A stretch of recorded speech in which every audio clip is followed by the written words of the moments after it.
You hear a lot of stories about Lyor Cohen. You hear a lot of stories about the machines being culture vultures. But in the example you gave, yeah, we got the talent, we got the gangsterism, we got the image, but we didn't know shit about the business. Does rap get to where it is without the quote unquote culture vultures or the machine? No. See, number one, Lyor, and I didn't like when Damon Dash was calling Lyor a culture vulture. How Lyor a culture vulture when Lyor was carrying Run DMC's fucking luggage? When Run DMC first started, he was sleeping on their floors. How do you be around from the forming of hip hop, but you a culture vulture? Like, I literally was in hip hop when you was at home going to school and barely able to listen to parents just don't understand.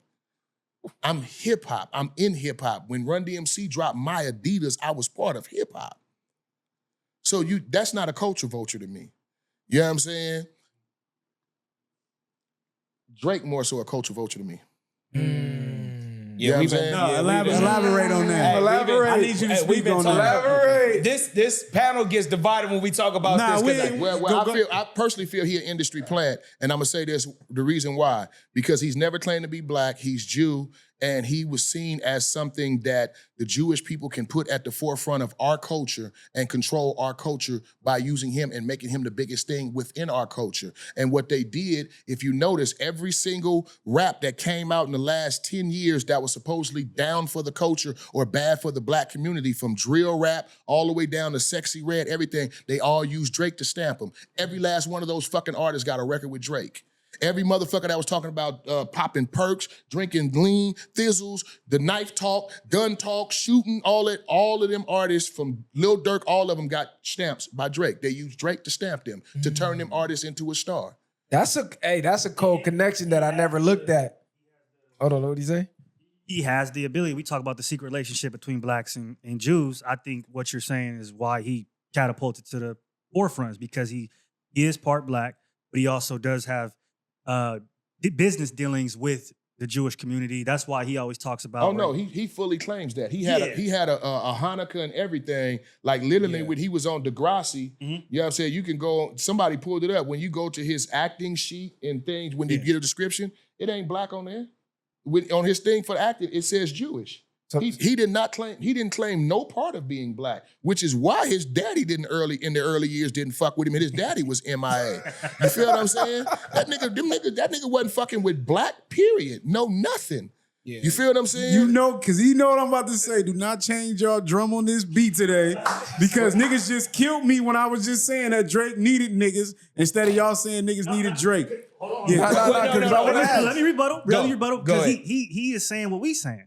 All of those, yes, he is. All of them people that got #1 hits down from Drill to Sexy Red, they got stamped by Drake. And that's all we was saying last episode was whether you want to say they fed off of each other, they both ate off of each other, but you can't deny that they got stamped by Drake and that took them to the next level. That's what we were saying. Okay, but understand this. The machine is what takes them to the next level when they get stamped by Drake. Okay? There is no artist who has ever blew up in this industry without the machine. I don't give a fuck what nobody talking about. You know what I'm saying? The machine has always been in operation since the CIA hooked up with the the 92. Colonel. The CIA hooked up with the Colonel on Elvis's career, and they start doing studies on the music industry and repetition of music being played on the radio and how you can control the people with repetitiously playing. And they learned through scientific study that even if a person don't like a song, if they continue to hear it on the radio, they will grow to like it. Or if they don't hear it no more, they will miss it. You feel what I'm saying? So it's always been a machine behind everything. Elvis' success was based on a machine, not based on the fans. Every radio slot is bought. Every radio slot since the beginning of the music industry is bought and paid for. You feel what I'm saying? Everything that is done through a connection of some sort of a machine behind it. There is no, I just come out, I'm super fucking dope, my music is a fucking hit, and my song just blew up out of nowhere. You feel what I'm saying? And I became super rich. They may put that image out there, but that's never the case. You're not getting on the radio without somebody paying for you to get on the radio. It costs, a minimum is $100,000.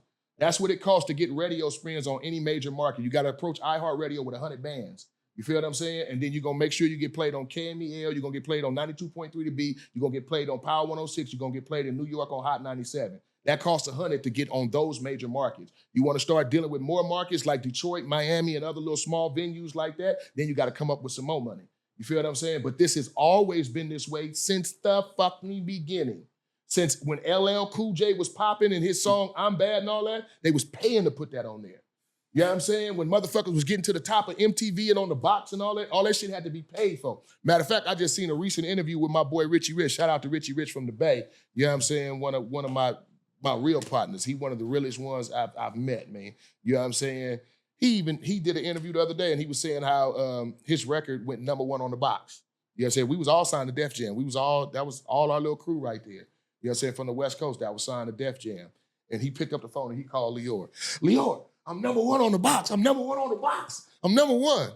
Lyor said, yeah, I know. We paid for it. I'll call you back. Click and hung up the phone. Damn. So it gives a false hope of. Because go ahead. No, I was gonna say. So it gives a false hope of they're actually that talented. It's not even that. It's not even my talent that's getting me here. It's the producer. No, or your the talent. Your talent gets you there. It's not your talent that takes you to #1 spot to the next level. So when we have these debates of who's #1, is it really the debate of who's #1? Is just who put the most money into it? Who put the machine there? Because if you want, let me give you a prime example. Razzcast.